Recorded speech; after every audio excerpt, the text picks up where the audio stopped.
আল্লাহ পাক এই মৌমাছির মতো একটি শ্রমিক বানালেন আমার আপনার কল্যাণের জন্য। এই মৌমাছি প্রায় 7 থেকে 9 কিলোমিটার দূরে ছোট্ট একটা প্রাণী চলে যায়। আপনি দেখুন, আপনি একটি নতুন এলাকায় গেলে, এক দরজায় গেলে, এক রাস্তায় গেলে আরেক রাস্তায় খুঁজে পান না।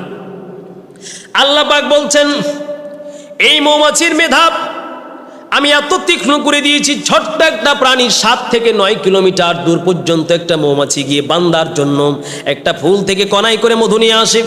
মৌমাছি যদি ইচ্ছা করতো সমস্ত মধু খেয়ে ফেললে তোমরা চাকে গিয়ে মধু পাইতা না, এই পৃথিবীতে মধুর ঘাটতি পূরণ হতো না। মধু অনেক কাজে লাগে, এটা আপনারা জানেন।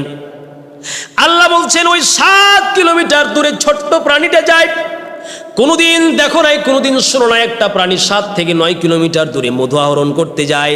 কোনোদিন দেখো না একটা ছোট্ট প্রাণী, তুমি একটা রাস্তায় গেলে ভুল করে আরেক দিকে চলে যাও, কিন্তু ছোট্ট একটি ক্ষুদ্র প্রাণী এই মৌমাছি কোনোদিন রাস্তা ভুল করে তার চাক ছেড়ে অন্য কোনো দিকে হারিয়ে যায় না।